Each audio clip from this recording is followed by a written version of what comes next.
I have you now.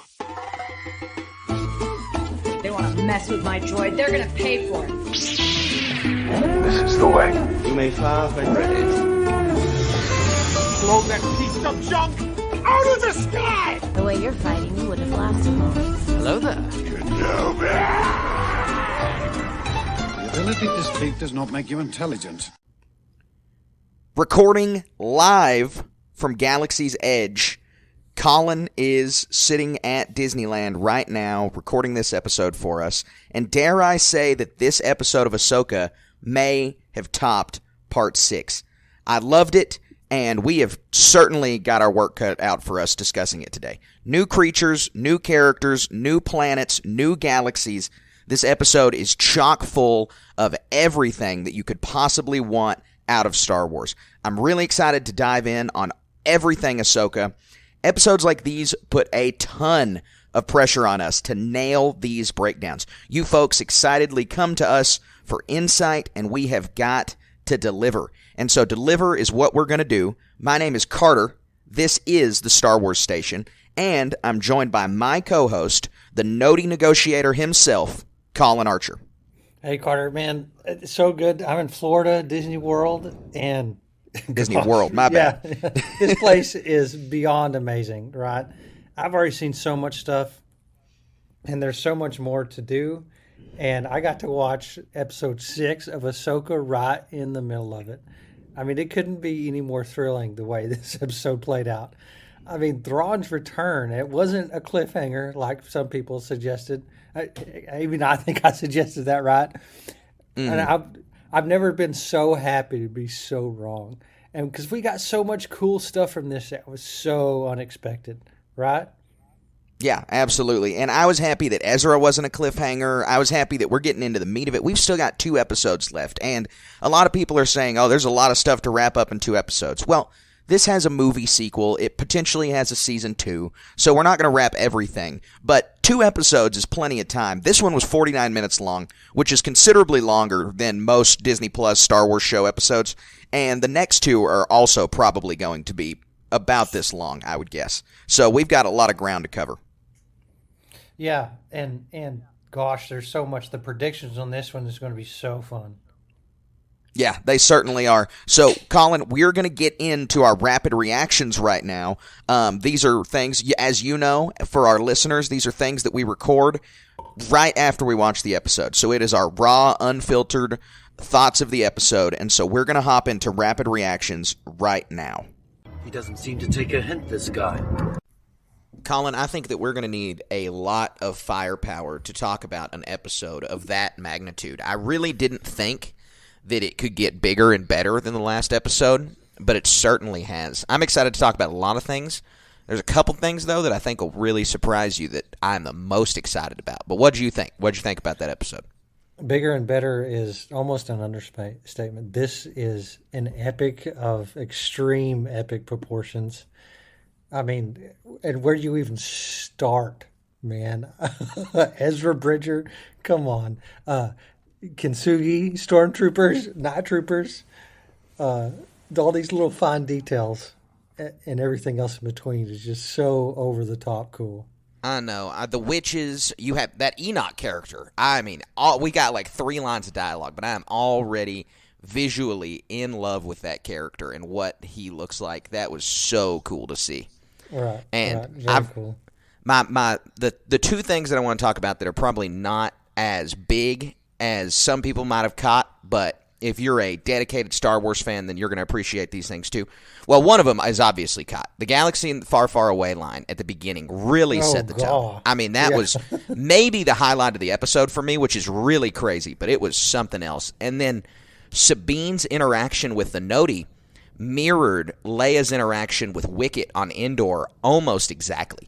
And that was so cool to see. Dave leaning so hard into that. I mean, there was the same dialogue in parts of it. And so I was just very happy to see that. The Noti really captured me. I mean, again, like I said, some of the things about this episode might surprise people on what captured me the most, but I immediately was all over that species, and everything about them was just perfect to me. Yeah, and they're such a unique, cool, like hermit crab style species that It's like, I wish I'd have thought of something cool like that. I know.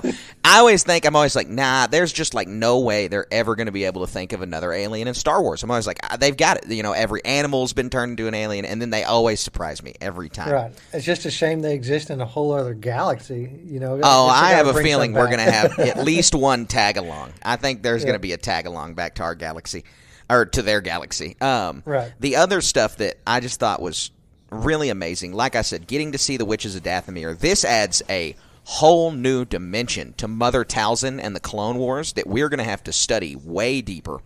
And seeing Thrawn and his massive legion and understanding that Ezra Bridger is out there, but he's kind of on the move, all of it was just captured me right at the very beginning. I was so impressed with how Dave put this episode together. Right. And Thrawn, up to all his machinations, all this deception that he's been able to pull, right at the end there. Sabine's off out to find Ezra Bridger, and it's like, okay, we're going to send the mercenary Jedi after him, and then we're going to send 2 more divisions, and all these like anti-Sherlock Holmes things weaving together. It's so cool to see again. I totally agree. Thrawn back in the picture is truly amazing. And Mickelson knocked it out of the park. He sounds just like the animated version. He was the voice of the animated version, but the delivery's the same. I'm very, very excited. I was just, I saw him on screen, and that's one thing, but hearing the exact same voice transfer from Rebels to this was really something else. I was super happy about that. Right, and seeing the Aged Empire stuff, the damaged Star Destroyer, like I said, the Kintsugi Stormtroopers, and that's, for anybody who doesn't know, I'll say it right now, that's where they've, the armor's broken and where it's glued back together, put back together, has the gold weave in it, I guess, if you will. And man, it's a Japanese thing when you fix a broken pod or something like that. I can't wait to explore that a lot more. Just seeing that level of detail is so cool. It looks good. I'm so curious why the witches want to go back to our galaxy, what they're running from, and then Baylan and Shin's plot has been blown wide open. I mean, we still don't really understand what he means. He's so cryptic. He wants to get back to the beginning, but I mean, it's got to be some kind of wanting to change the past, right? I mean, it's got to be something. We had speculated he was interested in building his own Jedi Order. Well, his goals are much beyond that now, and I'm really, really curious to see. And Shin is just along for the ride, and she very clearly wants the Jedi Order. She wants to be a Jedi. That's what she's in it for. I think her and Baylan are going to come into a little bit of conflict there. Yeah, and it's so cool to see the overlaps.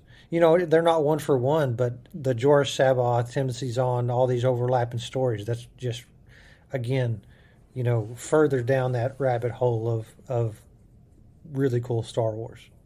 Mm-hmm. Absolutely. Ahsoka pretty devoid of this episode, but it's not a la Book of Boba Fett. It's not like out of nowhere that she's out of this episode for the most part, and she's just at the beginning. And Thrawn doing a deep dive on her backstory is going to be very cool, because I think that's going to mean we're going to get some more Hayden, at least in some kind of hologram next episode. Right, yeah, that's going to be so much to speculate about here on so many different levels. Yeah, no, I'm having a good time talking. We're going to have to save it until tomorrow when we're going to do our big, meaty breakdown. So we will see you guys tomorrow, or if you're listening to our podcast right now, see you right now.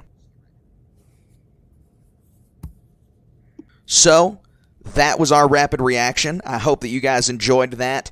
We are now going to hop into the meat of the podcast. We are ready to talk about this episode. I can't wait to get rolling.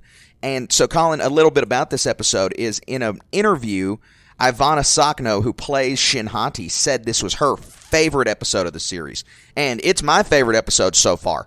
I mean, just how enchanting, how magical it feels. You get this high fantasy vibe with Star Wars that I don't know if we've ever really gotten.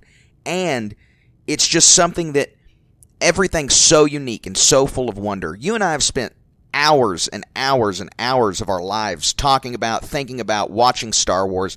And so sometimes it's hard for something to just blow you away and give you this magical sense of wonder. But this episode totally did it for me. It absolutely thrust me into the universe. I was on the edge of my seat the entire time with so many new elements being introduced. Right, and you're surprised around every turn. And we're almost understating it. You have to watch this and hopefully understand all the nuance of what everything is going on here. You know, the characters that are revealed, and we're not talking about main characters. We're talking about like new alien races, stuff that you thought was gone long ago. That's back, and then all these concepts.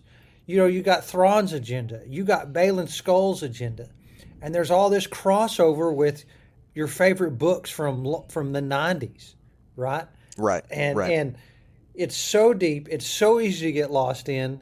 But that's why you're listening to the Star Wars Station, and so you can get that delivered exactly as you need it to be. Absolutely true. So we're going to dive in. We're going to go scene by scene. We're going to talk about this episode all the way through. And so the first thing that we get, and the first thing that you'll notice, there's already a change to our status quo knowledge of Star Wars, and that's hyperspace looks different. It looks significantly different. There's these colorful rainbow lines streaking across it. And, I mean, they must just be traveling faster than normal, is my assumption. Because normally hyperspace is just the blue tube. But this one's got all those weird striations. They look like electricity. I mean, it looks like hyperspace is breaking at the seams, essentially. Yeah, it really is. And, gosh, intergalactic travel? Intergalactic, right? Yeah. And not only that, with the space ring, the star whales the Purgirls are doing it too, and there's so much to even talk about just the Purgirls and what's going on with them. Yeah, you're absolutely right. I mean, we just got a ton of Purgill lore. We got way more information about the Purgill. We got so much information about Peridia that we're going to dive into. We also got some new information about Hu Yang. We learned that Hu Yang taught history of the galaxy to the younglings. He taught history of the galaxy parts 1, 2, and 3. And who better to teach history of the galaxy than the 25,000-year-old droid? Yeah, and wasn't this such a significant scene here, the way that it ends?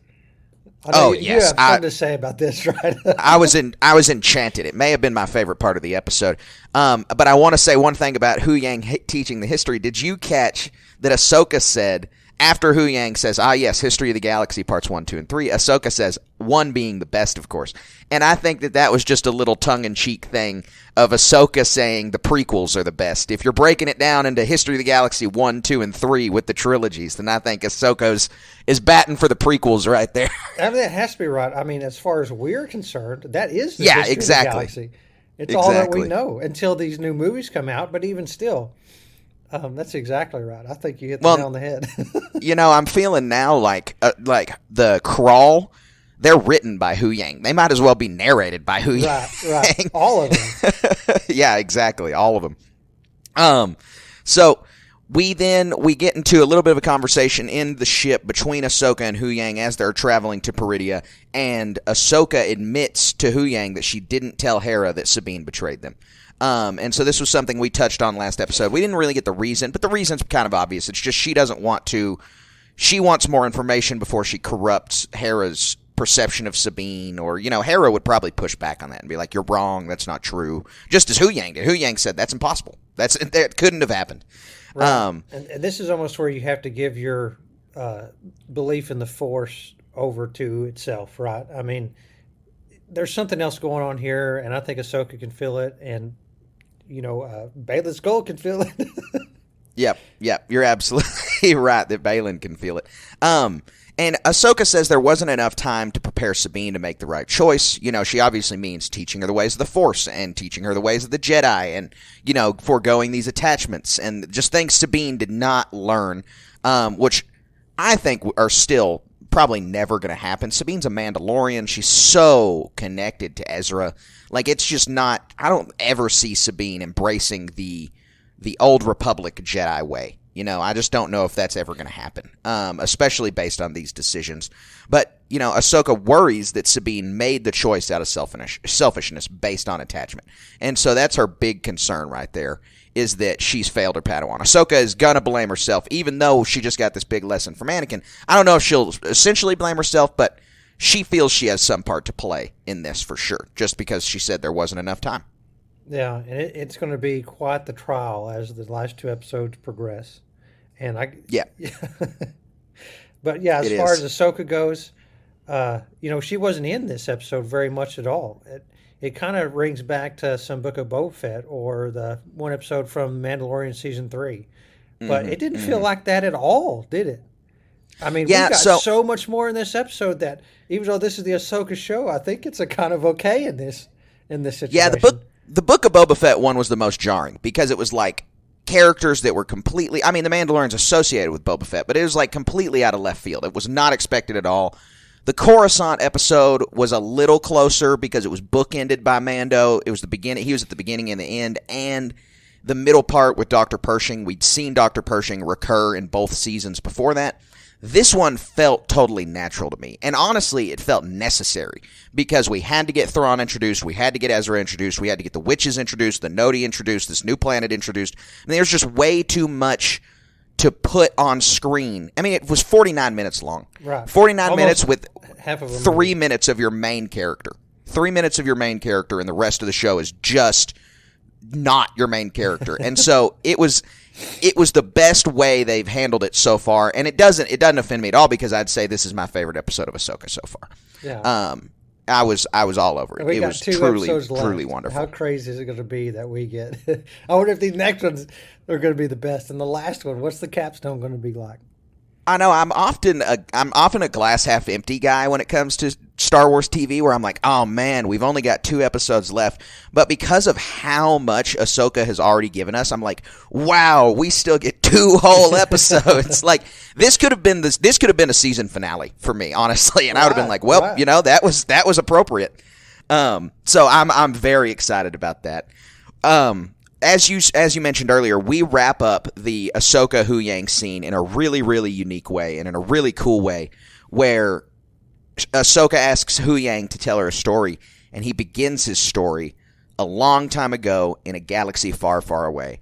And I'm telling you, I really do think that this was my favorite moment of the show. Some people are saying it's cheesy. Some people are going to say, oh, you know, it was way too tongue-in-cheek, or, you know, that's just fan service, pandering, nostalgia bait, whatever. I don't think so, man. I mean, look, if it can evoke a feeling in you where you're like, wow, that is so cool that they're able to introduce that. As soon as a character got the opportunity, he took the stab to say that. I was just very happy to hear that line. It really tone set the episode for me. And there's occasionally I'll feel a disconnect between the TV shows and the movies, not in canonicity, not in timeline, but just in tone, just in the way that they're delivered. Like, Star Wars is a cinematic franchise. It's movies first to me. And so just always having these homages and always having the elements that are unique to the movies included to the TV shows adds some more weight. It's like the crawl at the beginning of this episode, or at the beginning of this series, in episode 1 where they do the crawl. It just linking things like that make me very happy. Oh, you're exactly right. You hit the nail on the head. What I want to say is, man, this hit me with so much emotion because I kind of anticipated it. You know, she's like, let me tell you a story. I'm like, oh my gosh, is he going to say it? Because this was the most contextually accurate time to say it. The galaxy is far, far away, right? And so he said it, and it was so emotional for me to hear it delivered. And I don't have any negative. There's nothing. It boggles my mind to say that it's cheesy or something like that. I mean, what other opportunity? No other character could accurately deliver that line, if you ask me. And then, I absolutely agree. To top it all off, it's not like some casual person or some actor out there that we've never heard of is delivering it. It's David Tennant, my man. It is so. I mean, everything. They're going to have to replicate. He sounds so good. Just like James Earl Jones is Darth Vader, David Tennant is Huyang, and I can't stress that enough. Mm-hmm. No, you're absolutely right. It's David Tennant sounds perfect. He delivers these lines in such a good way. I'm in love with Huyang's character. He's become a standout of this show, and again, he was in just that beginning scene with Ahsoka. He steals the scene. I mean, he just does. Like, I love Rosario Dawson as Ahsoka, and I think she's doing a great job. This is her show. She's done wonderful, but this scene and other scenes, Huyang steals them. Huyang stole the scene when he was with Hera last episode. He really is a uniquely commanding presence, and David Tennant does a good job where it's just voice. And the puppet just looks good. We've said this in basically every episode, but that puppet just looks great. Yeah, they did a phenomenal job. I hope I run into him in Galaxy's Edge or Batu around here. That'd be fun. Or a version of him anyway. I think my expectations are a little too high. So we get Sabine in jail is how we open up the next episode, or after the title, which the title is Far, Far Away. Normally you and I dwell a lot on the titles. I don't think that we need to dwell on this because it's just perfect. It is just exactly where it needs to be. Last episode we had a discussion about how Shadow Warrior, I didn't think it was as good of a title as it could have been, but this title is just a knockout of the park. And so after the title screen, we get Sabine in jail, and Sabine's sitting there, and she's arguing with Baylan. Baylan comes back, and basically he's like, you should use this time to reflect. And she says, I don't do that very often. He says, I understand why. And I get why, too. If you're betraying your galaxy to find Ezra, I wouldn't want to reflect on that either. Yeah. But Baylan is being coy with her, is not letting her know if he's going to honor their deal or not. And Sabine I don't think expected to be locked up in a jail cell on this trip.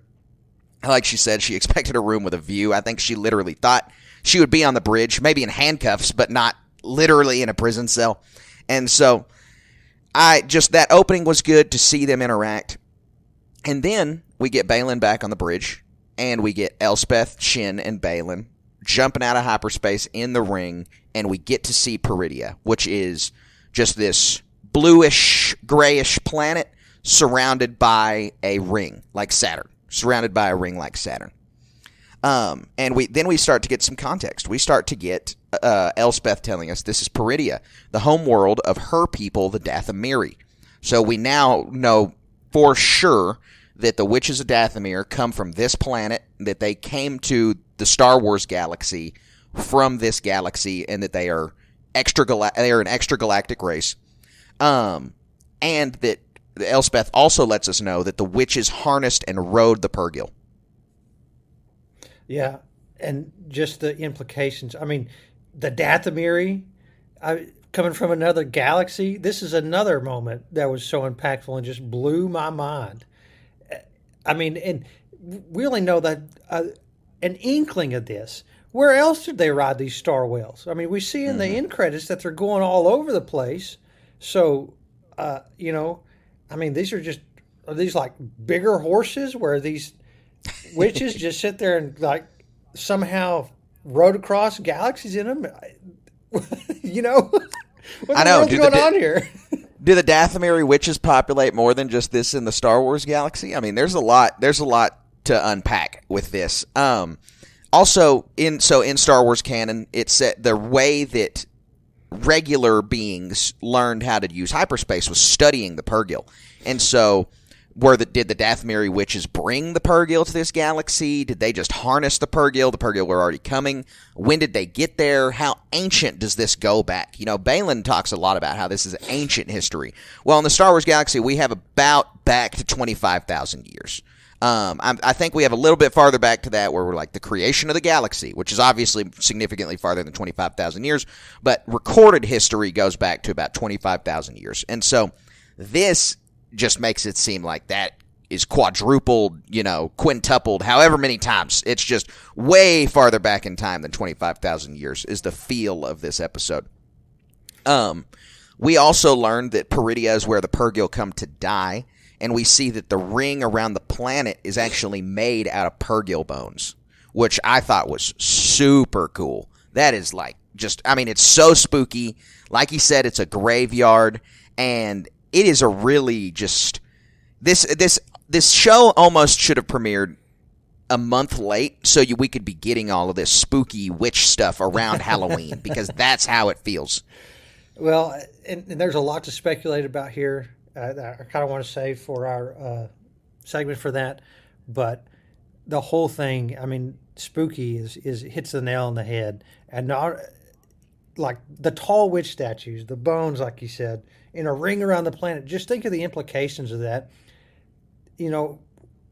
Again, where are all these whales coming from just to die here, and why, and what makes sense about this? And those are some good questions to ask.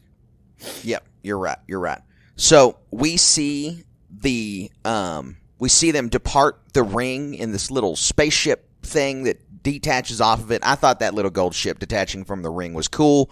And then we see them flying in over the planet, and we see those giant witch statues that you just mentioned. They dot the landscape of Peridia, and I was immediately thinking about how similar they seem to the Jedi statues on Jedha, and how this planet is, if this is the homeworld of the Dathomiri, well, obviously we know Octo is the homeworld of the Jedi, but we see Jedha as one of the first planets that the Jedi colonize, and we see these Jedi statues and a lot of parallels between their order and the Night Sisters here in this moment.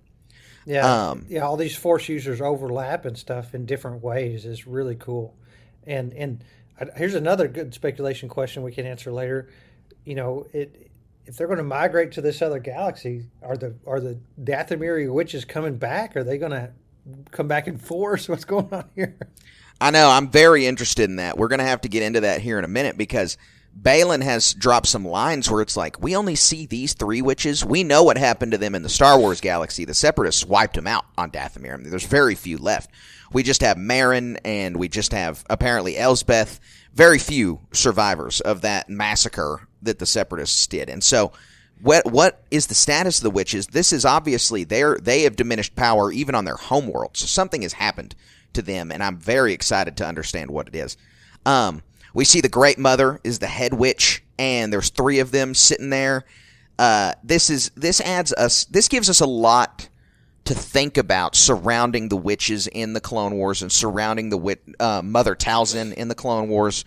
She's a very powerful figure. She's extremely powerful in the Force. She can stand toe-to-toe with Sidious and Yoda, and she's not even the most powerful witch, apparently. Like, these witches are just, I assume, more powerful than Mother Talzin was. And so these are some very powerful Force users. I'm curious how our Jedi friends are going to be able to defeat these witches, because they are extremely powerful, calling across to galaxies to Elspeth. I mean, it's pretty interesting. It's pretty head-scratching. And we finally got the answer of what does it mean that Thrawn was calling across the galaxy to them.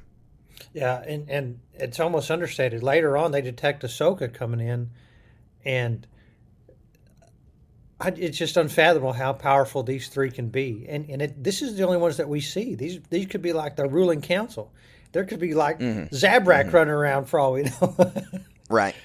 And they say, that these witches are very, very modeled off of the oracles in Greek myth, because they're talking about the thread of fate. And there's 3 women in the Greek oracles that take the strands of life. So these witches, what do they refer to? They call it the thread of destiny. Well, these, in Greek myth, they have these oracles that call it the thread of life, and one of them plucks it, one of them measures the length, and one of them cuts it. And each person has a thread, and so basically these women are the ones who measure how long your life is going to be in Greek myth. And so this is the same thing, we see 3 witches show up in Macbeth. We see those 3 oracles show up in Greek myth. It's just always witches seem to come in 3s, and so it's the same thing here. They also hate the Jedi. They say Sabine reeks of Jedi. They keep calling her it, and that gets my head turning on what understanding do these witches have of the Jedi. They refer to their ancestors, and so these witches can't be extremely old. It's not like... And we don't know if they've been to the Star Wars galaxy or how they may have encountered Jedi, or if they just know stories of Jedi. But there's some kind of, back and forth travel between the galaxies where these witches would have gained information about the Jedi, and they hate them. They act like they're roaches by the way that they're referring to Sabine in this scene. Or it could be just Ezra being a thorn in their side. Of course, we don't know that at this point, but we're hoping. That's true. Thrawn could have informed them, but they have just such a sense of disgust. Yeah, no, you're right.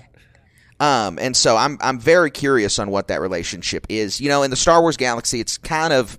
The Night Sisters were obviously dark side users, but they were pretty much cloistered to Dathomir. Their power came from Dathomir, and so they didn't stretch much beyond Dathomir in the Star Wars galaxy. And so the Jedi never really dealt with them much. Like, they didn't try to invade Dathomir. They didn't try to stop them from being dark side users because it was kind of contained. And that is that's something that I really just wonder how these witches have interacted with the Jedi. So they then send Sabine to their dungeon with the little red orb ropes. I thought that was a neat little thing, and she is just dejected. I mean, and I would be too. She's gone from one prison cell to another, and she has to wait in solitude, as they say. And Sabine could die in this dungeon for all she knows. I mean, these are a bunch of bad guys she's dealing with and has no reason to think that they're going to keep their word, especially after her interaction with Baylan in the jail. Yeah, and think of how forlorn she must have been. And, I was kind of hoping Ezra was going to pop out here. I'm glad it didn't. Been locked in like the Man in the Iron Mask or something, been in there for a really long time, starving and crazy or something. But that was not the case. No, it wasn't. I was glad about that because I thought that same thing. I thought she's going to get thrust in there and we were going to get like crazy Ezra Bridger. And I'm very happy that wasn't the case. We then have Baylan and Shin speaking to each other at the hinge on top of this Dathomiri castle. And Shin asks Baylan, does he miss the Order? Well, she doesn't ask him that exactly, sorry. But Baylan is discussing how he is upset about the fall of the Jedi Order. And then he says, but it was inevitable. If you study history, then you see it cyclically. There's a rise and a fall and a rise and a fall just over and over and over. And he says it was inevitable. And that mirrors Palpatine's line, I am inevitable. No, that's not Palpatine's line. That's Thanos' line. My mistake. I got that. I totally got that one. My wires crossed on that one. But that inevitability line is just the same thing there that he continues to talk about the cyclical nature of this. The Jedi, they reigned in peace for 1,000 years. But before that, there were the Sith Wars, and the Sith had ruled the galaxy for some time. The Great Purge was not the first time that the Jedi Order had been decimated, and Baylan knows that. And Baylan knows that if they were to establish some new Jedi Order, then that doesn't mean that they wouldn't also just get decimated at some point in their history. Because, as he says, it's always inevitable. And he wants to change this. And so, Shin and Baylan seem to have some divergent goals. Baylan keeps saying he wants to go back to the beginning, which to me implies he wants to somehow change the past. But Shin, basically, to me, is coming across as just wants to start a new Jedi Order. She wants to be a Jedi, but she clearly does not know what a Jedi is. Like, she used the dark side on Sabine, where she tried to choke Sabine in the last episode, and she is... Her and Baylan do not behave as Jedi, but Shin would have no knowledge of what the Jedi are like, except through Baylan. And there's a little bit later in this episode, Baylan gives her the line, I trained you to be more than a Jedi. Well, Shin still romanticizes the Jedi Order. She wants to know so much about it. She keeps asking Baylan questions about it. Like, that's what she wants to be, but she just doesn't understand what it is beyond a warrior with a lightsaber. Yeah, she's totally ignorant about the past. And there seems to me like some sort of wonderment there, obviously curiosity, but it could be like Baylan is the only master she's ever known. And he has these, they're wearing this plated armor stuff. And he obviously has this really rigid way of doing things. And it's not exactly 100% moralistic compared to what we would say. They're fine to use the dark side. Killing is rote to them, if you'll say. As opposed to Jedi, it's a last resort. So, gosh, I mean, just getting to see what unlocking the motivations here, what this going back to the beginning is, what he thinks is really interesting to speculate about. But again, also harkens back to George Sabaoth, and Sabaoth was crazy. He had gone insane, and Baylan doesn't strike me as insane at all. But for our listeners, you're gonna have to mention who is George Sabaoth for the uninitiated. George Sabaoth is from Timothy Zahn's book trilogy. What's the title? Heir to the Empire. I got all three titles confused in my head. Heir to the Empire. So Heir to the Empire is where he's introduced, and it continues on through two other books. And he's a clone of a previous Sabaoth, and that cloning process has made him insane, and he allies with Thrawn to support Thrawn's effort, and he wants to take over from Thrawn and create a new empire with Sabaoth as the head, if you will. I'm way understating what the events take place in these books. Luke Skywalker's involved a great deal, and so there's a lot of overlap in a sense of like wanting to start a new Jedi Order, wanting to make power like you've never imagined, being able to read minds and manipulate people off of being able to read minds like that, and based off the book cover and his description in the book, Sabaoth's description in the book is somewhat similar to Baylan Skoll, right? So seeing these overlaps is really fun. I think it's a good callback to Timothy Zahn's Heir to the Empire books, and it's very fun to see, to explore all these little deals here. Yeah, no, I absolutely agree with you. I totally agree with you. So we move beyond Baylan and Shin's scene, and we get the Chimera coming in over the Dathomiri castle. Chimera's Thrawn's ship, and it looks so menacing. It looks huge. Cassidy was watching this with me last night. She was like, that ship is massive. And, it's just the size of a regular Star Destroyer, but the angle that they give it to you at makes it look so gigantic. We get to see it panning over. You get to see the iconic design on the bottom of the ship. You get to see all of the gold replacements that they've replaced the metal with. Part of the bridge is now gold. Some of the engines are gold. There's just gold metal dotting the ship, repairing it from when the Purgils had attacked it back at the season finale, or at the series finale of Rebels. See, and I thought it was damaged. I wouldn't. Maybe I'm missing something. I wasn't looking that close or whatever. It seemed like it was not 100% functional. Like if you look at the shield orb, the shield dome or whatever at the top, it looks kind of ramshackle, if you will, that it was supported back in a haphazard way. I think you may be right. I don't think it's 100% repaired, but there are repairs made with that gold metal, the same as we see with the stormtroopers. And it also seems to me that the engines at the rear, the star drive engines, to allow him to travel through hyperspace are not functional. Like he's only capable of local flight. I'm sure he could go into space and obviously atmospheric, but it seems like he can't hyperspace out. And after that amount of time, he's not capable of leaving that star system that he's in, is my speculation. Okay, so that's interesting, because I do have a question about that here in a little while on what you think. So that's what you think about that. So, okay, cool. Like I said, the ship looks super menacing, and the music way lends that they to that so well, right? Oh my gosh.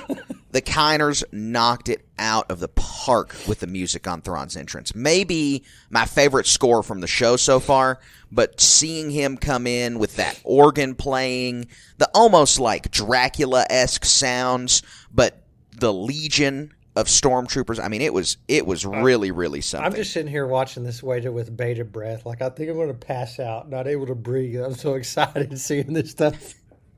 Yeah, I agree.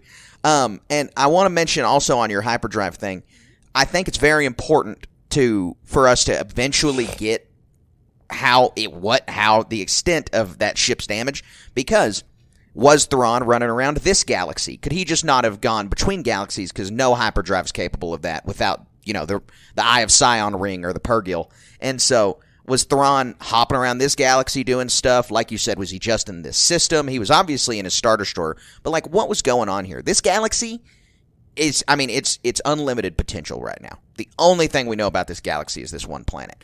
And months, years down the road, we will eventually get a map of this galaxy. We're going to get other planets in this galaxy.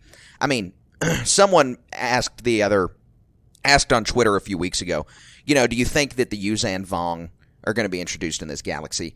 And I don't think that they have much to do with this show. I mean, they might, but I don't think so. But I think just by the simple fact of another galaxy existing, we will be getting them. We will be getting the Yuuzhan Vong. or something similar, right? I mean, yeah, sure. It might not be called the Vong word for word, but something very similar. Right.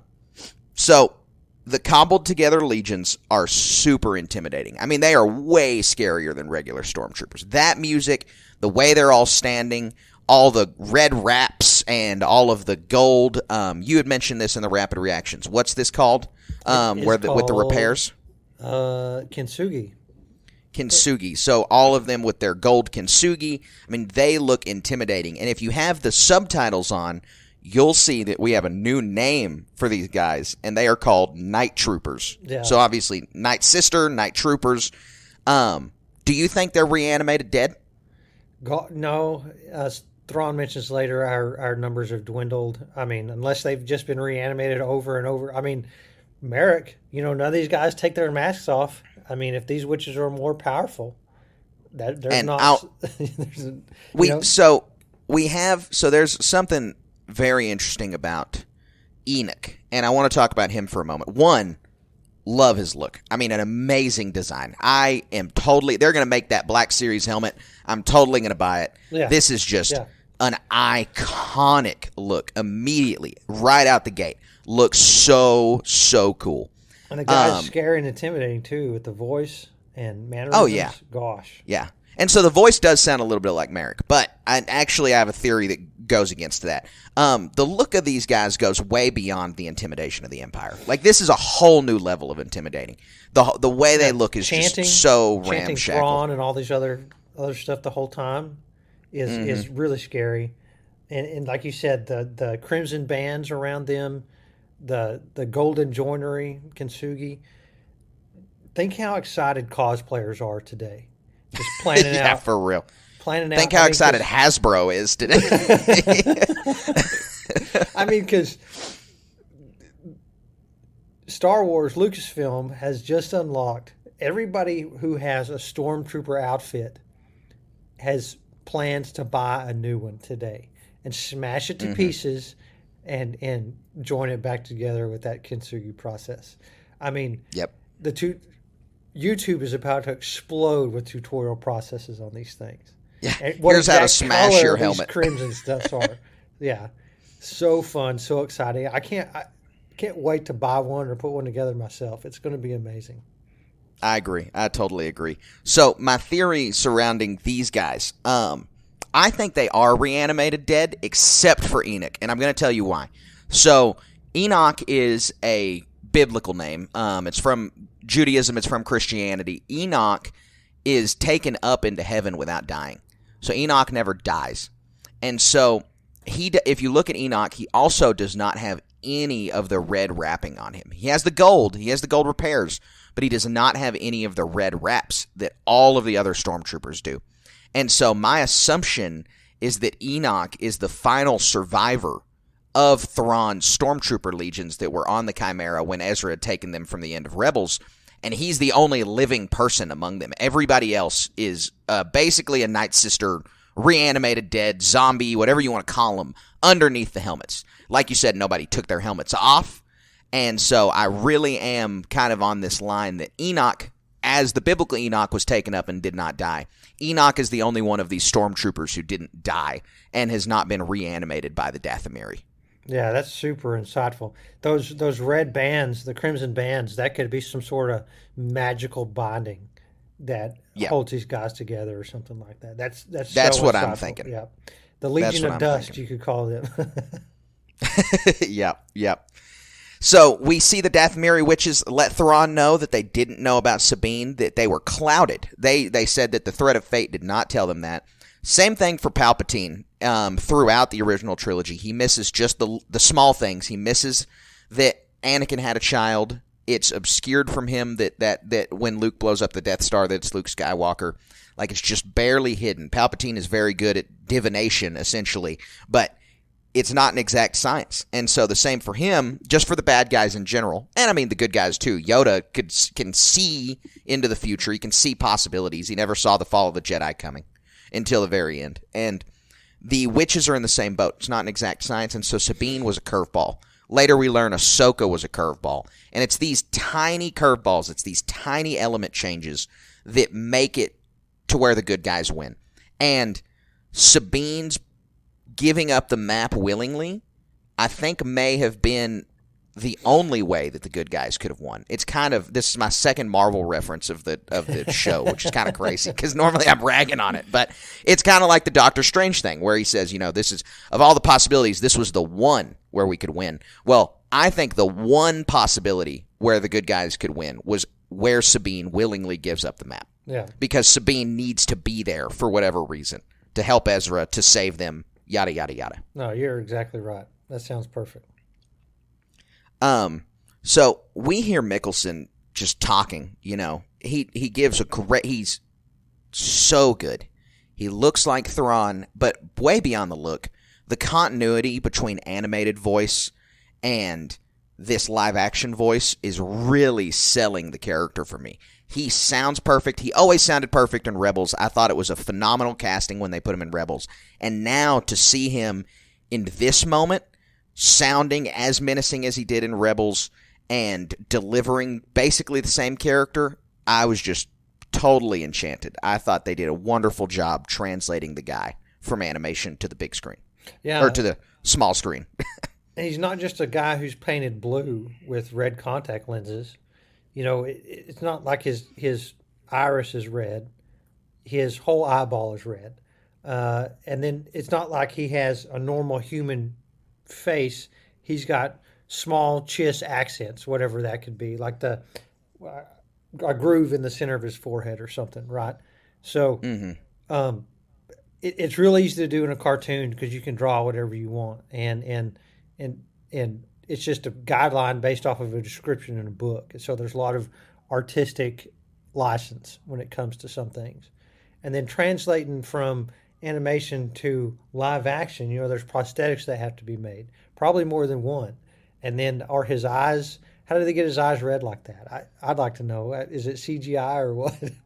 But Right. Again, and this is going to be a theme. I've already said it too many times, I'm sure, but the attention to detail. This is what sets Disney and Lucasfilm apart from so many other filmmakers and all these other things. From quality and not, and there's not a coffee cup sitting on a table somewhere that just ruins a whole TV show. And well, we did have what was it in the Mandalorian season 2? We had gray shirt guy in the background, but they were able to edit him out. They were able to edit the sound guy out. I really liked that Thrawn didn't know who Balin was, and he comes out and he calls him General Balin Skull. So he's aware of who he is, but he's never met him before. And so this gives us a little small tidbit that we know for a fact that Balin commanded during the war, that he was involved in the Clone Wars as a general. And so he had the rank of knight by then, and that's just some important information for us to have. Yeah, and this gets your really turning on what's going to happen here and what his background was. But this is the episode where we get so much about Balin Skull, but also so little. You're right. You're absolutely right. You're like you said, we have so much information thrown at us. He says so much. We get a little bit of his plan revealed, but it still just means nothing to us because we have no idea what's coming. And it keeps me on the edge of my seat, and the new characters are selling this show for me. I love all the legacy. I love Ahsoka and Sabine and Ezra and Thrawn, and that conflict brought me to the table. But a really big highlight of this is the new characters, is Balin and Shin's motivations, and them being basically a third rail in this, a third party. It's not just the Rebels versus Thrawn, Ahsoka versus Thrawn. They have their own unique motivations. Thrawn is willing to strand them there. They are trying to go find whatever's calling to Balin. They have a new plot line that is yet to be explored and will be introducing a much bigger threat, and I'm very excited about it. Yeah, and can't wait to see what it is. Or inspect No. it. Yeah. I agree. So Thrawn comes face to face with Sabine. They bring her out of the dungeon. This is pretty big, familiar face for Thrawn. He has met her and knows her before. He thanks her for being the reason that he's going to come back, and he keeps talking about how their galaxy is going to be reshaped. He says the line, "You've gambled the fate of your galaxy on that belief," the belief being that Ezra is alive and okay on the planet, which she had no idea about. Thrawn, I mean, he admits he doesn't really know. He's like, we have some intelligence on where he last was, and that's all we know. And so all of that is just really, really interesting that Sabine and Thrawn are having this dynamic where she knows him, she knows how bad he is, she knows how terrible he is, and he's basically trying to shame her for saving him and saying, you know, I'm going to head to the galaxy and I'm going to destroy your galaxy, or our galaxy. Like, he's going to reshape it in the exact way he wants. The Empire's going to win, and it's all Sabine's fault. She just did it for Ezra. And Sabine knows all of this, but Thrawn is obviously toying with her saying these things. Yeah, and isn't it so fun to see them back together?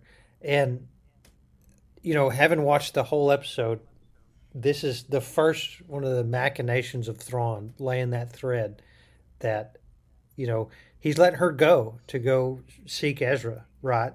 But there's always more to it. And I don't know if Sabine is being like a cartoon character as they do, and it's just like, okay, well, thanks, bye. You know, where's the door?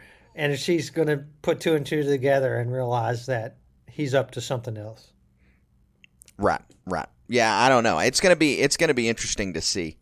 So Thrawn gives Sabine provisions and a mount and her weapons back, and is like, "You're free to go find Ezra." He says he's going to uphold Balin's end of the bargain.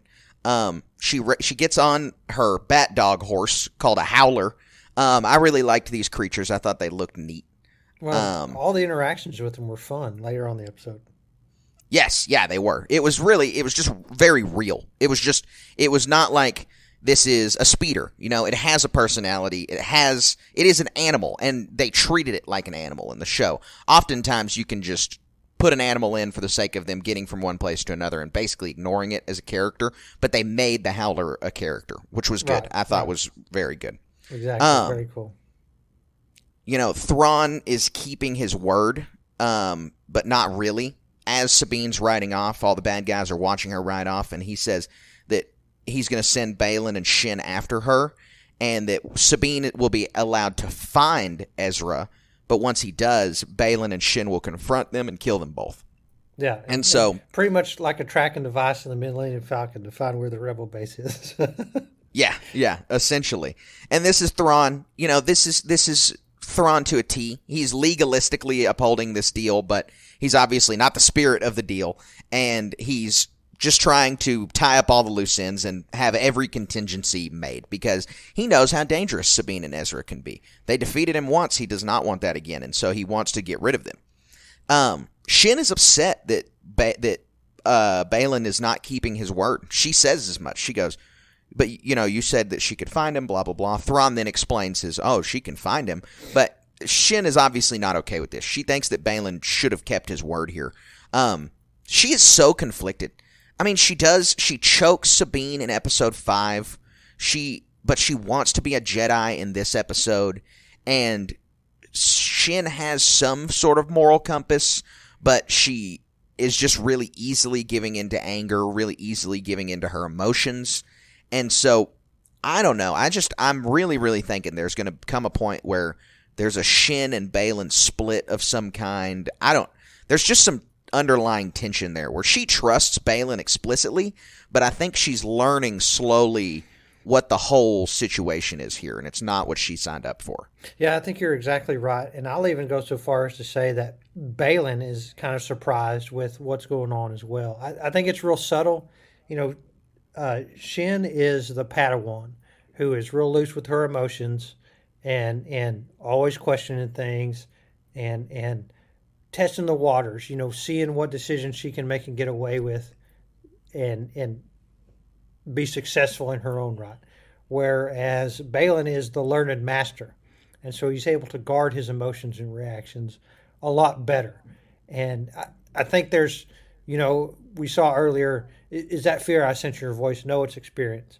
And I think in these scenes, having watched them several times already, you know, being in the throes of Thrawn's machinations is not all that they've bargained for, right? They're also getting something else too. I don't think they planned on being Thrawn's mercenaries as well to go out.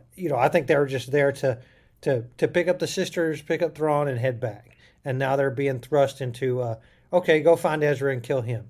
Yeah, no, I absolutely agree.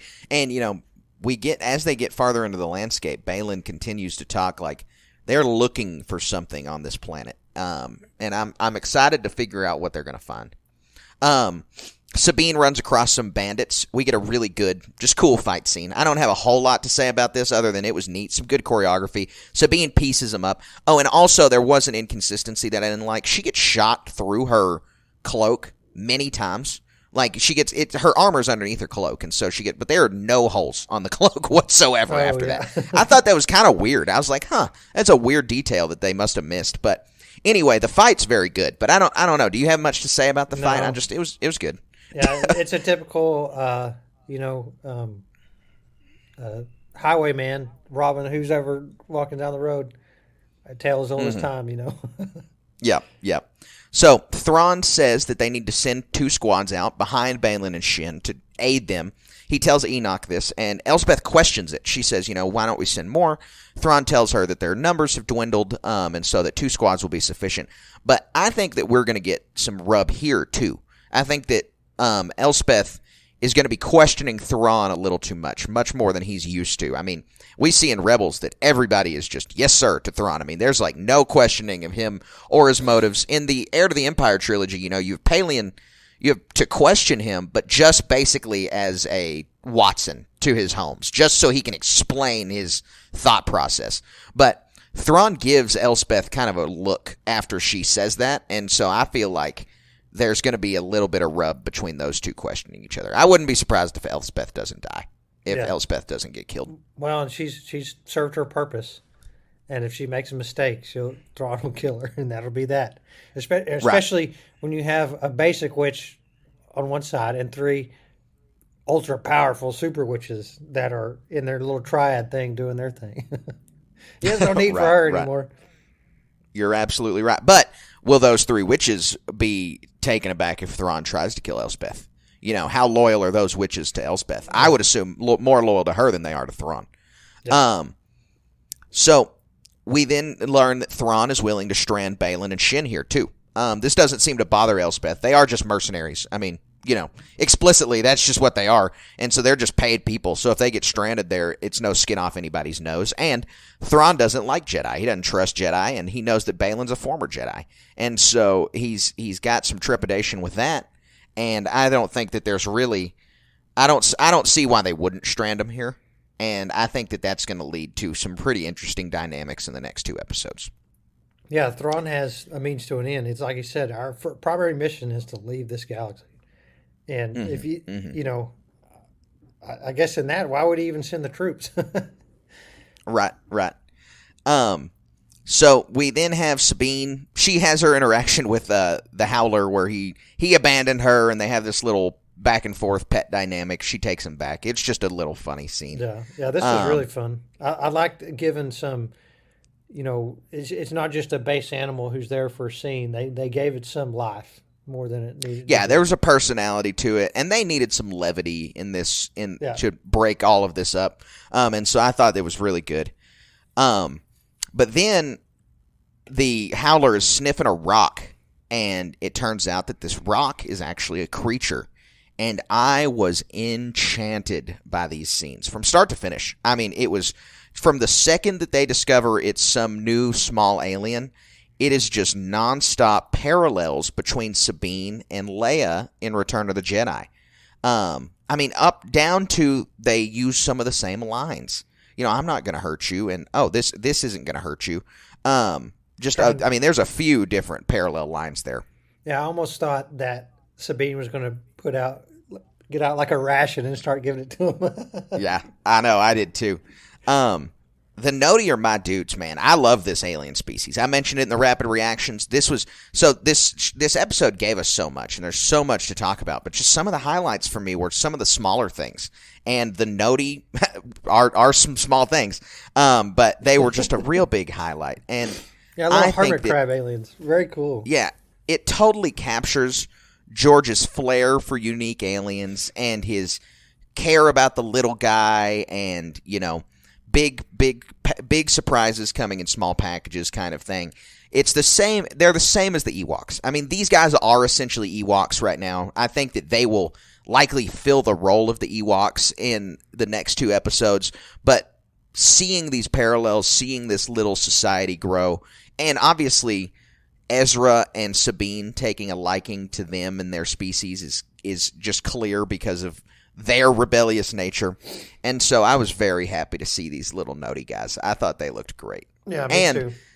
The rebel starbird being a symbol that Ezra kind of disseminated among them, and is how they recognized Sabine, was also so enchanting because, Sabine was the one who did the proto starbird when the Phoenix Squadron, they had their little Phoenix Squadron logo, and it was the starbird. And so I really liked all of that. Yeah. I can't add anything to that. Very cool alien species. Such a fun dynamic Star Wars. This is what makes Star Wars so cool. Is creating these alien races that they're going to have dolls that the kids are going to love. I can't wait to see the evolution of this. Absolutely agree. So we then get more scene with Baylan and Shin. They come across where the Raiders had attacked Sabine. They see Sabine pieced them up. And then they're talking about, do you miss the Jedi Order? And Baylan says, well, I miss the idea of the Order. And then Shin asks, did you know Ezra Bridger? Baylan tells her, no, he's too young. He was part of a breed of Boken Jedi, trained in the wild outside of the temple. This is a brand new term. We'd never heard the term before. And it was the first time it's used, but I thought it was really cool. Just a term for that. Ezra's a Boken Jedi, but so is Luke Skywalker. Luke Skywalker would have been considered a Boken Jedi, being trained by Obi-Wan and Yoda. And so I thought that was super neat. And then finally in this scene, we have Baylan talking about the once great witch kingdom of the Dathomiri and how that was what this planet was. But he says once great. And we can tell this planet's desolate. And Shin says, they seem eager to leave. Maybe we should be too. There's something scaring these witches away, right? Like there's something making them want to leave Peridia. There's something that's kind of decimated their homeland, and we don't know what it is yet. And this was a cliffhanger that I never expected. I mean, this was something that I couldn't have expected in my wildest dreams, is that we're going to get introduced to some new kind of big bad, worse than all of what we've seen on screen so far. Yeah, and I can't wait to speculate on this. I got a lot of good ideas. I think it's going to be really fun. And then Baylan talks about something calling to him and that there is a key here. I think it's the same thing. I think that what is scaring the witches and what is calling to Baylan is probably the same thing. And so that I think it's whatever this evil is, and he thinks it's his goal, but it's probably a deception. And I think it's probably the same thing as Palpatine calling to Kylo in The Rise of Skywalker, that just this evil power is calling you to come to this uncharted place, but just to use you as a means to an end. And I think that's what's going to happen in Baylan. Again, we understand Baylan to have somewhat good intentions. Baylan he is doing what he thinks is right.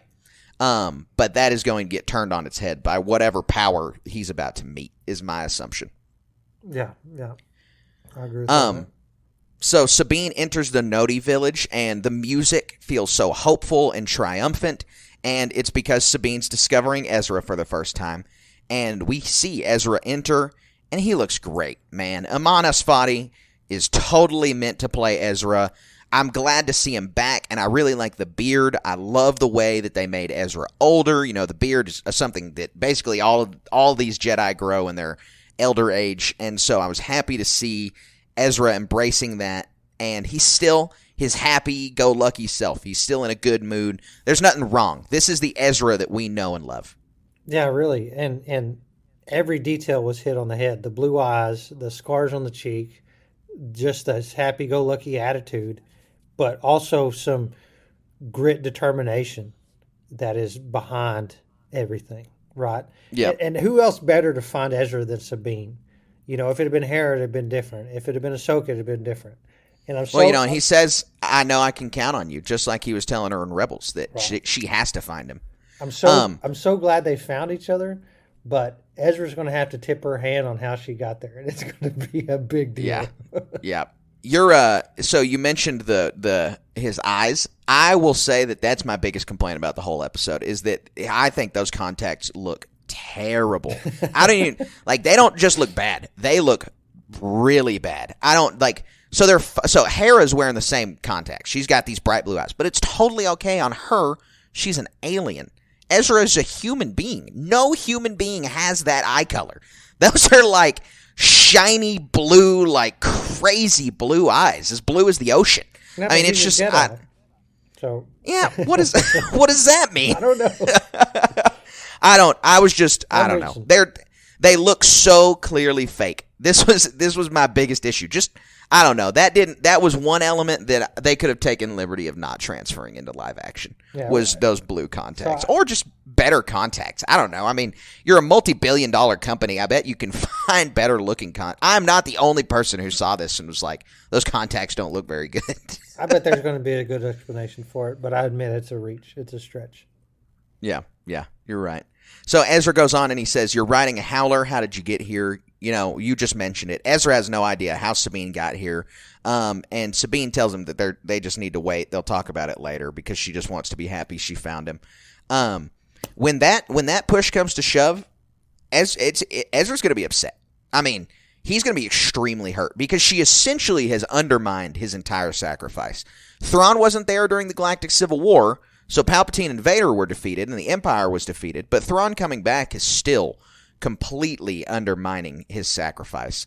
And honestly, I'm sure Baylan will tell him in the next episode. Sabine's not going to be the one to tell him. It's totally going to be an inadvertent, well, I was going to tell you, and then one of the bad guys tells him. It's right. Going to be that way. Yeah, and it's just going to be such a bad deal. But they're going to come back on top, right? I mean, I can't wait to see it transpire. It's going to be such a fun thing.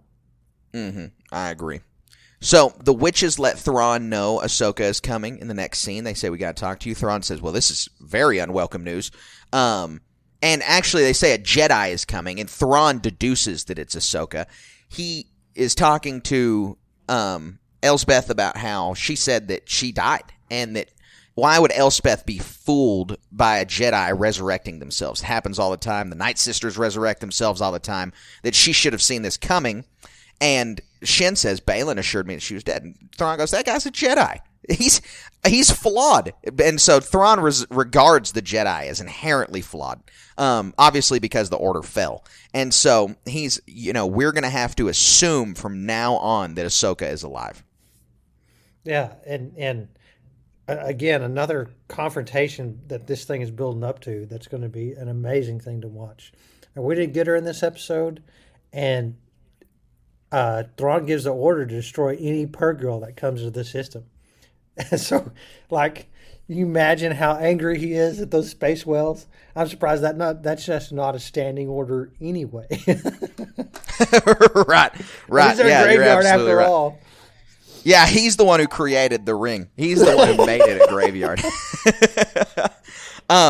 The other thing I'll say about that is that so Thrawn, after he tells Shin all this, is that we need to get all the information we can on Ahsoka Tano.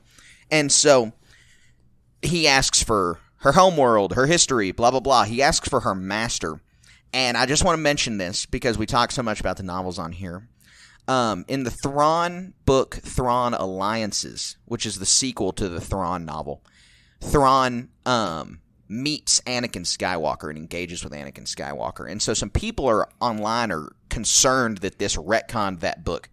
But I went and took a look at that book, and Ahsoka is only mentioned once, and she's not mentioned by name. And so it's still reasonable to say that although Thrawn met Anakin Skywalker, that he did not know who his Padawan was. And so this is not some kind of retcon or continuity error. I think that book is totally preserved. Do you think Thrawn knows that Anakin became Darth Vader? Or he'll be able to deduce that pretty easily, if not, right? He did in a book. He did in a book. He deduced that he was Darth Vader. So I assume that he does. I mean, again, it's kind of tenuous. We don't know. Dave has overwritten a couple novels. He's retconned some novels a little bit. And so we'll see how much weight he gives to those things. But so far in current canon, if you look on Wikipedia or you just understanding of current canon is, yes, Thrawn knows that Darth Vader is Anakin Skywalker. Okay. And Baylan knows. We obviously know Baylan knows. Yeah. So this is something Thrawn could find out pretty easily. So the episode ends with Thrawn telling the witches that he's going to need the aid of their dark magic. And I have no idea what this means. Obviously, we know what it means insofar as they're going to use their magic. But I'm very curious in what way we're going to be getting that use of their dark magic. And he says, I once again will need the aid of your dark magic. So I think this lends a little bit more credence to the fact that those are reanimated stormtroopers. That's a good thing. That's a good speculation. I like that a lot. So, man, that's the episode. I loved it. This is my favorite episode of Ahsoka. Maybe one of my favorite episodes of Star Wars TV. Probably top two. You said that a lot this series. I have. But this one is past part 5 for me. And this one is only up there with the episode of Andor. I mean, those 2 episodes are my favorite episodes of Star Wars TV. This was amazing. It gave us so much new stuff, reunited us with old characters. I was enraptured from start to finish. I'm going to have to watch it again. I'm probably going to watch it right after we're done recording. And that'll be my 3rd watch through. We're at the summit of a great climb on these stories. Or we're base camp of the great climb on these stories. And it's so crazy that we get to be here and see all this stuff and just what the implications are. This year is the 15th anniversary of the creation of the character of Ahsoka, and so this is essentially a collection of 15 years coming together and a culmination of all of that Star Wars work. The inclusion of the witches. I mean, I think the Night Sisters, they don't show up at all in Rebels, and Dathomir only shows up in 1 episode. So this is a continuation from the Clone Wars. As I've mentioned a couple times, Cassidy and I are rewatching the Clone Wars right now. She's never seen it, and so I'm excited now because we're going to get to Dathomir. We're at the end of season 1, so we're going to get to Dathomir, I think season 2, but maybe season 3. But she's going to get a lot of context for these witches at the right time, at the exact right time. Yeah, and just the fun just never stops with this, and it's so much more. I can't stop saying that. All these other little things is just overwhelming, overloading my brain. The Night Sisters, Thrawn, the Stormtroopers, just the details. We've talked about it so much, and it's so great to be a part of this. Oh, I absolutely agree. Well, Colin, that's going to wrap up our discussion about this episode, but we are now going to head into our next segment where we are going to talk about all of our future predictions for the show, all of our future predictions for the rest of the series and for the future, for the upcoming movie and for everything else. So, Colin, why don't we hop right into Always in Motion? Difficult to see.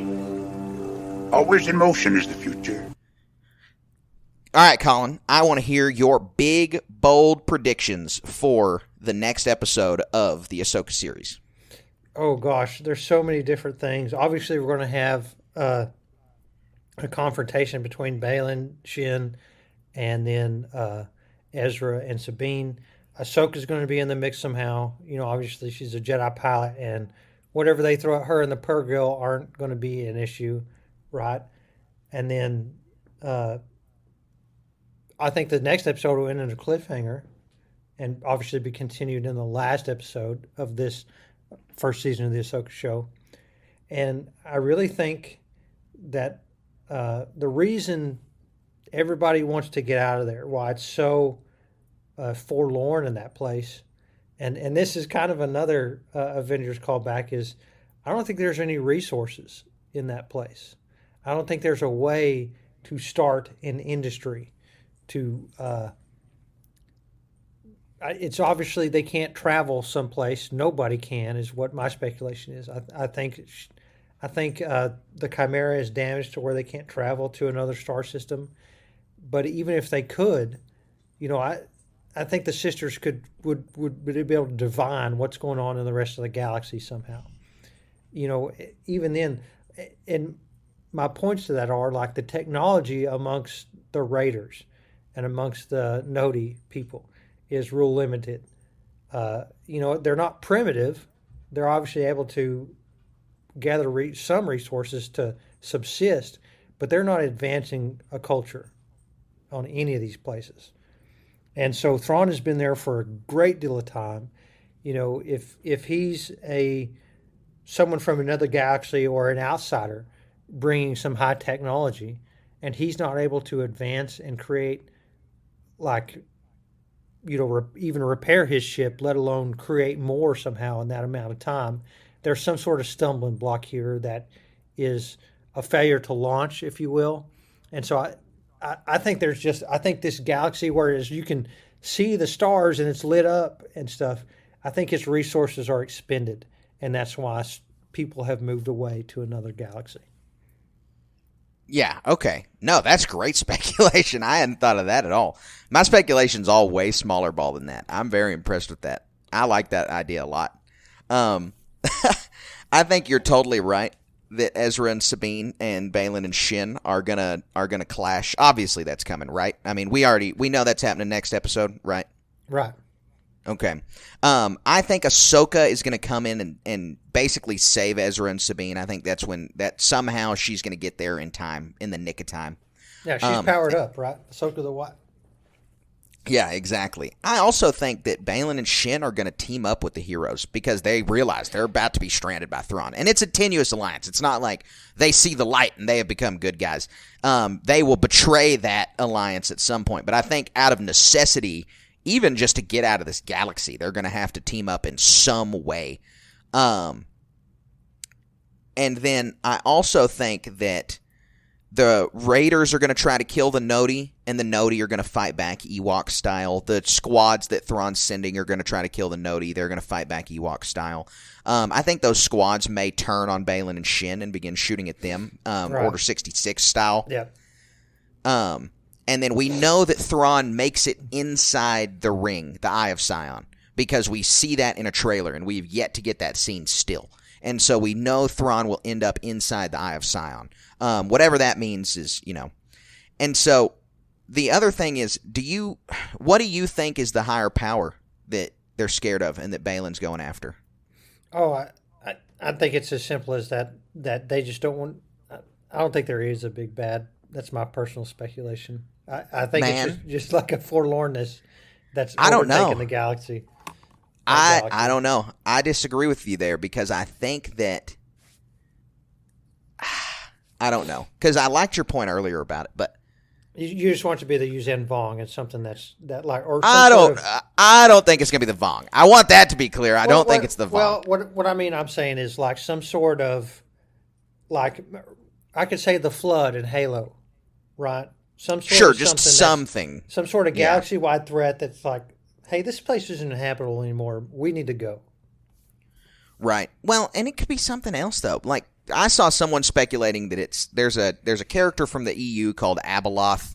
She is like this force deity. She's the mother in the Father, the Son, and the Daughter. She was the mother in the EU timeline. Luke Skywalker has to team up with a Sith Lord to fight her and kill her. And there's someone was speculating that it could be her. That's a stretch too, but I just feel like whatever Shin feels like is scaring the Night Sisters out of this galaxy, and whatever Baylan feels is calling to him is the same thing, and it's something pretty dangerous. That's just my assumption, but I'm not ready to go out on any kind of limb and say, well, this is what it is, because I don't think we'll know. I think it'll be something pretty new, but I think there's something.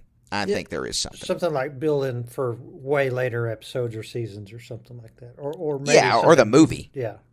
It could be the big bad for the movie. I'm not sure, though. We'll have to see. But, yeah, I mean, good speculation. We're going to learn. We're going to get to see. We've only got 2 episodes left to figure this stuff out. And so we're going to see how much our speculations have held up. My speculation finally came true that Thrawn was in this episode. I've said Thrawn's going to be in the next episode every single week on this podcast. So broken clock's right twice a day. Right. With that, Colin, we have a little bit more exciting stuff to talk about. We have some really fun news to talk about. we have only good news to talk about right now, and so we are going to hop into the HoloNet news segment. You made the HoloNet. Colin, I've got three and a half stories today. One of them is 2 articles that we're basically going to talk about at the same time, but 3 very exciting things. So we're going to open it up and start talking about the new announcement for Star Wars Revelations, Special Preview 2024. For those of you unfamiliar, Star Wars Revelations is a comic book that they publish. It is a one-shot, so it's a single-issue comic book that is essentially a preview for the stories that they're going to tell all year long. So if there's going to be a new series or a new plot line in an ongoing series, this is where they kind of tease it. This is where they give you the preview. And so we got the cover of Revelations revealed, and it's got some pretty interesting figures on it.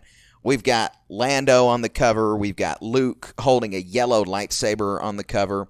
We've got Thrawn on the cover, which is really, really exciting because that means we're going to be getting some kind of new Thrawn story.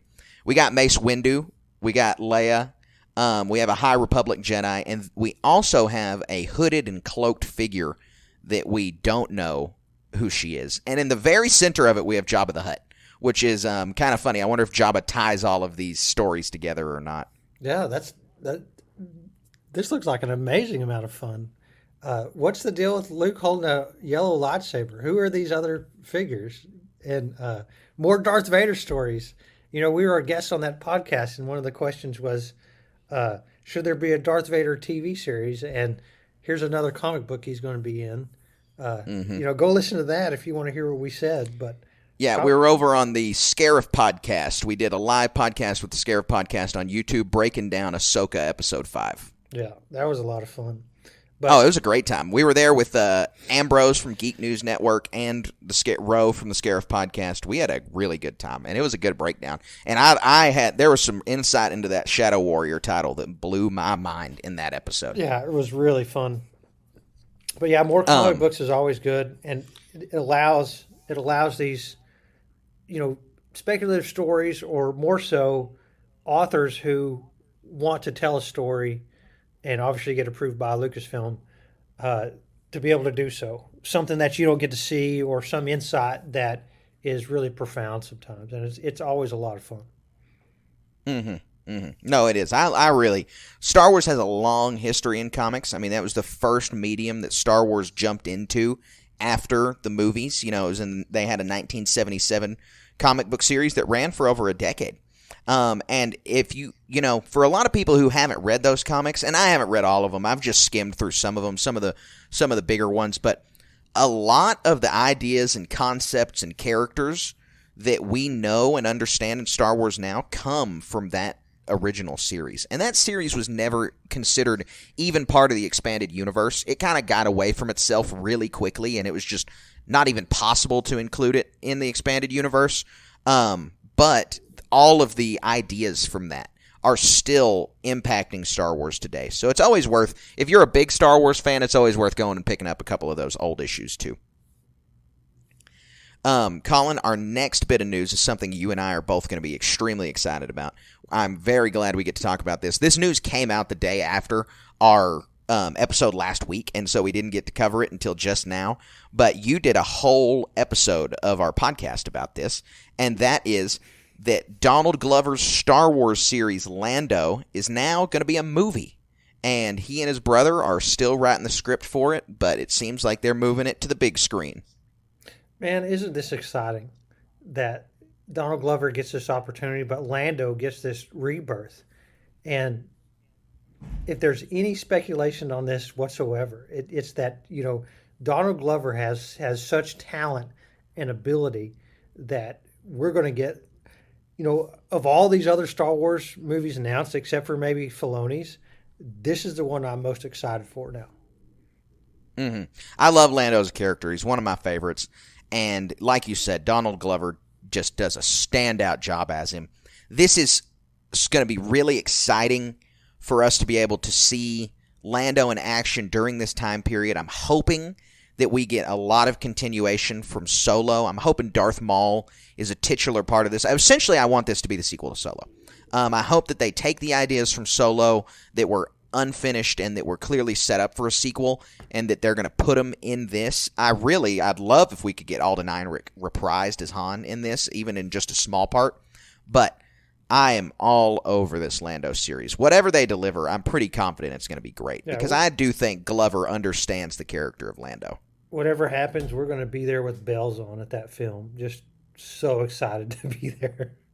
Yep, you're absolutely right. It's really exciting. I was jumping for joy on this one. I'll see if I can wear a cape to it too. Yeah, you got to. You gotta. So now this little bit of news, Colin. Every time we get to talk about this news, it makes me really excited, and it's maybe a little niche for our audience, but Colin and I love tabletop gaming. We do it a ton, and so we love Star Wars Legion, and we haven't played Star Wars Shatterpoint yet, but we still cover it. And so we got a lot of new announcements for Star Wars Legion and Star Wars Shatterpoint, which are the two main tabletop games, including X-Wing and Armada. So there's 4. This is 2 of the 4 main tabletop games that Star Wars has. And so there was a lot of new information about new units and reinforcements, and so we just need to dive in and talk about them real quick. The Separatists are getting, in the first quarter of 2024, Geonosian warriors. So I play a Separatist army, and I am so thrilled about this. They look awesome, and they are going to be so crazy powerful. With a jump of 3, these guys can sail into the air. I've got a Naboo table of terrain. I'm about to make everything as high as possible. I'm about to build a Coruscant table so I can just have perches that these guys can fly on top of. Yeah, because I'm very, very excited about it. That would be a super fun dynamic to the game. It's going to be really fun. We're also getting Poggle the Lesser as a commander, which I did not expect. And his command cards are pretty nasty. His command cards are nuts. And so I'm super excited about this. I think that these guys are introducing a lot of fun dynamics to the game. And you're getting, so Colin plays Empire. You're getting Fifth Brother and Seventh Sister as operatives. These guys look like they jumped just off the screen too, with how well these sculpts are. They're fantastic. And their abilities are no slouch either. They're Jedi, and usually their points are pretty cheap for what they do, I think. So they're going to be able to get in there and cause some damage in a major way. Mm-hmm. Yeah, they are. They're going to be really cool. We knew that these 2 were coming. We knew the Geonosian warriors and the Fifth Brother and Seventh Sister were coming eventually. They got announced at Gen Con, and so now we've just gotten their cards revealed. Well, there were some announcements of things we didn't know were coming. And so the Republic is getting Clone Commandos and Delta Squad from the Republic Commando video games. So I know a ton of people are going to be excited about that. And they look very, very good. Like, those guys look pristine. So that's super exciting. Yeah, the quality of the sculpts is really high. Yes, it is. Oh, they look good. And they're beautifully painted in these pictures. I mean, it's exciting. All the sculpts for this are very good. Empire is getting Imperial Range Troopers, which are the more generic troopers from Solo that we saw on Mimban. And it looks like these guys are kind of meant to be a larger squad for the Empire. Like, you're going to be able to field more guys in a squad if you go with Imperial Range Troopers. I imagine they'll probably be cheaper too, but that's just all speculation. Yeah. Cheaper on points. And then we're getting a crab droid for the Separatists. I'm super excited about that. Cannot wait for the crab droid. That's going to be super fun. And it looks like the Rebels are getting saboteurs of some kind. Yeah, they look good. So I'm just super excited about all this. I love Legion. It's a great game. If you're looking for a Star Wars game, this is a good game to get into. As far as tabletop games go, it's cheap. I mean, if you're comparing it to tabletop games, it's like chump change. And so you can get into this and play it and have a great time with it. And I always encourage people to hop into Legion because it's a fun time and it's a fun way to be a Star Wars fan, is getting to play these types of games. And Shatterpoint's going to be a little bit cheaper to get into, but also have a lot of the same kinship as far as how the models interact and stuff like that. Yeah, you're absolutely right. And so we have some news about Shatterpoint 2. They're introducing some new cards, new characters. I'm not as familiar with Shatterpoint, so I'm not going to be able to give like a very good analysis, but it looks like they're adding Plo Koon. We're getting the cards for Luke Skywalker and Leia in her Bosch outfit. Looks like they're adding Ewoks to the game. What else are they adding here, Colin? Lando and R2D2 is one of the cards. Lando and R2D2. Yeah. Leia on Endor. Oh, Hondo. You're getting a whole pirate squad. That's just good business squad pack. It's Hondo and 3 Weekways. That is awesome. Yeah. That'll be really cool. I get to meet Hondo on Friday. Yeah, you do. Yeah, you're going to have to take a picture with Hondo. Certified Guild Standard squad pack. It's Mando, Grogu, IG-11, and Grief Karga. Yeah, and then they're doing a Moff Gideon squad pack. They're doing an Iden Versio. Oh my goodness. This game exploded. They went from like a core set with just a couple, I think like a dozen people, to this is a ton. There's a Han and Chewie on Endor squad pack. Like I said, Iden Versio. Thrawn is promised eventually. The Bad Batch is promised eventually. Bad Batch with Omega too, and all of them there. Really cool. Tech. The Rebels. The Ghost crew is going to be introduced eventually. This is pretty amazing. I did not realize that this is fast. This game came out a year ago, less than a year ago. Yeah. And this is a lot of additions really quickly. That's pretty amazing. The Ghost crew is going to be fun. I wonder if you can commit war crimes with Chopper in there. I'm sure you can. I'm sure that you can. Man, that's so good. That's awesome. Yeah, we really got to get into Shatterpoint. At some point, Colin and I've got to get on and like stream a game of Shatterpoint for the first time or something. Yeah, that would be fun. It will be. It will be. Colin, that wraps up our news today. Some fun and exciting news. Really excited about all 3 of these things. Comic preview, Lando movie, incoming tabletop games. All of those things are super exciting.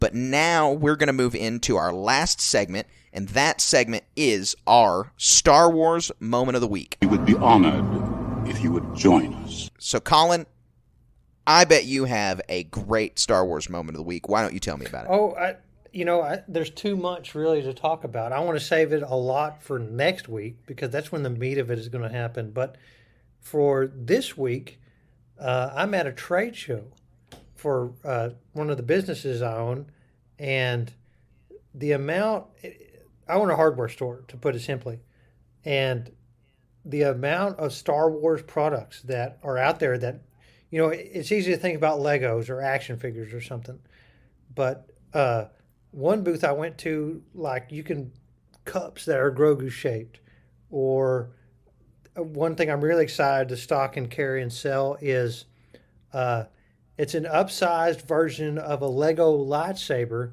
but it's just a pin. You pull the little hilt off and you can write, and it's all kinds of different colors, red, blue, green, purple, stuff like that. And just owning these little knickknacks like that is really fun. And to see how Star Wars culture permeates even a hardware store business, and what I'm able to sell is a lot of fun to be part of. Yeah, no, that is a lot of fun. That is a lot of fun. My Star Wars Moment of the Week's nowhere near as cool, but I recently picked up, actually yesterday, and I've already finished it, the trade paperback for Star Wars The High Republic, The Blade, which is about it's about a Jedi introduced in Phase 1 of The High Republic. This takes place in Phase 2, so it's when he's younger, and it's about his backstory. And it's very good. It's a really good comic. If you didn't know anything about the High Republic at all and you just wanted to pick up this story, it could totally be read as a standalone, and it's extremely compelling. So I loved this story. I recommend anybody pick it up. Well, and I've read one of the books in Phase 1, and who's the Jedi you're talking about? Remind me his name? Porter Engle. Porter Engle. He's only in that one for a few brief moments, and he's a real unassuming character in that Phase 1 book. Light of the Jedi. And so that is such good news to hear about that book, because even that brief moments he's in Light of the Jedi, he sounds like one of the coolest characters, akin to Qui-Gon Jinn or something like that, right? Oh, he's super cool. When I read him in Phase 1, I was enchanted, and then this has given him a ton of super cool elements. Oh, I can't wait to see that. I can't wait to read that. Yeah, you need to pick it up. You certainly need to pick it up. Or you can borrow it from me. No. It's super I good. want to pick up my own. That's all of these things I'm so proud to own and so proud to just be part of the universe in that way, you know? Right. Also, you and I have a little bit of a combined Star Wars moment of the week that I had not thought about until just now. That is also really exciting. We have been given an advance copy of the upcoming beginning of Phase 3 High Republic books, Star Wars: The High Republic, Eye of the Storm, which is the first adult novel in the Phase 3 of the High Republic. We got that digital copy, 2 days ago? Right. And we're going to be able to hop in and start reading that, and we're going to have a review ready to go as soon as that book drops in November, and I could not be more excited to dive into it. Oh, man.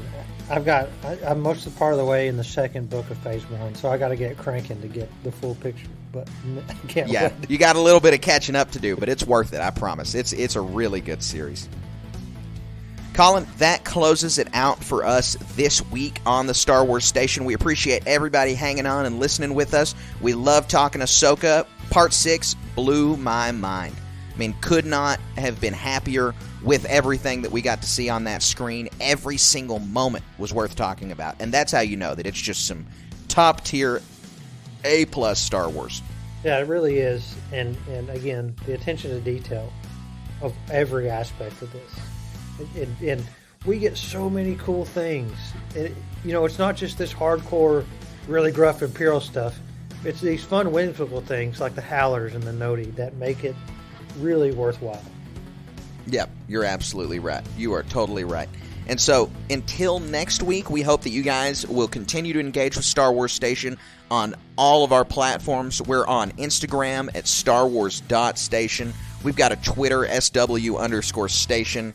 We've got a Twitch, twitch.tv/Station Media, where you can see Colin and I playing games, painting minis. Check out our YouTube channel, where we're always posting videos, and this podcast link. That is Star Wars Station. You can also check out Colin's project, Warhammer Station, over on YouTube.